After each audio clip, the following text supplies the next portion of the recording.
ఏషియాలోనే అతిపెద్ద ఆదివాసీ జాతర అయినటువంటి ఈ రాష్ట్ర ప్రజలందరికీ మనందరికీ ఇంటి ఇలవేల్పులుగా మరి మనందరి మొక్కులతో విరాజిల్లుతున్నటువంటి తల్లులు సమ్మక్క సార్లమ్మ పగిడిద్దరాజు గోవిందరాజుల యొక్క జాతర మన ములుగు నియోజకవర్గం ములుగు జిల్లాలో మరి అత్యంత ఘనంగా ప్రతి 2 సంవత్సరాలకు ఒకసారి నిర్వహించుకుంటా ఉన్నాం.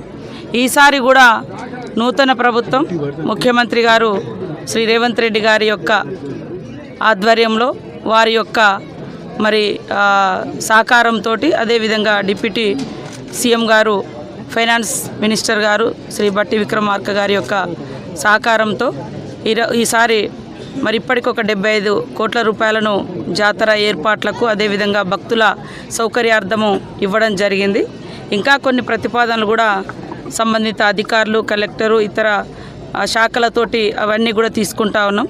భక్తులకు ఎక్కడ కూడా ఎలాంటి ఇబ్బందులు లేకుండా అందరం అధికారులు ప్రజాప్రతినిధులు ఒక టీమ్గా మరి పూజా విధానానికి ఎక్కడ విఘాతం కలిగించకుండా ఆదివాసీ సాంప్రదాయాలకు ఎక్కడ ఆటంకం జరగకుండా అత్యంత వైభవంగా నిర్వహించాలని మేమందరం కూడా భావిస్తాం. బయట నుంచి వచ్చేటువంటి భక్తులు కూడా ఎవరికి వారు క్రమశిక్షణగా వ్యవహరిస్తే ఈ ప్రాంతం అంతా కూడా మరి పరిశుభ్రతతో ఉంటుంది.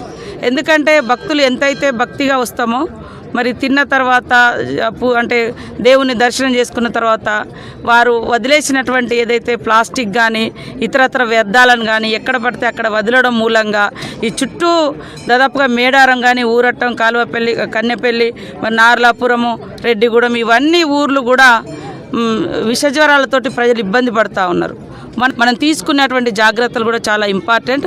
కాబట్టి అంటే నిన్నటి వరకు చాలా పనులు కూడా టెండర్ దశ అయిపోయినాయి, ఇంకా కొన్ని ఉన్నాయి.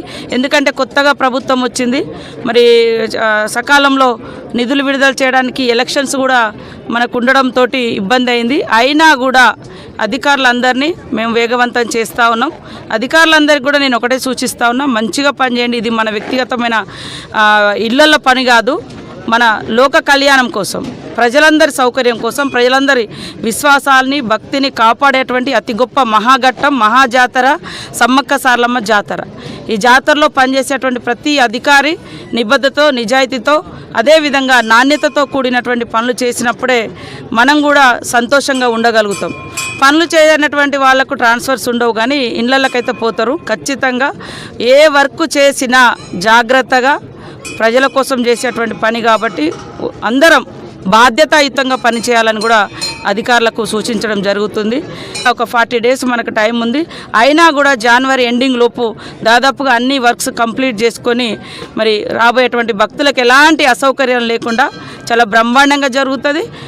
కాబట్టి సమ్మక్క సార్లమ్మ దగ్గర ప్రతి ఒక్కరు కూడా ఆహ్వానితులే. వారందరికీ ఇన్విటేషన్స్ కూడా ఇంపార్టెంట్. ఏదైతే అధికారులకు కానీ ప్రజాప్రతినిధులకు కానీ మినిస్టర్స్కి కానీ ఇతర రాష్ట్రాలకు కానీ తొందరలోనే ఐటీడీఏ పరిధిలో ఒక రివ్యూ ఏర్పాటు చేసి స్టేట్ లెవెల్లో కూడా మరి సీఎం గారి ఆధ్వర్యంలో డిప్యూటీ సీఎం గారి ఆధ్వర్యంలో కూడా ఒక రివ్యూ ఏర్పాటు చేయబోతున్నాం.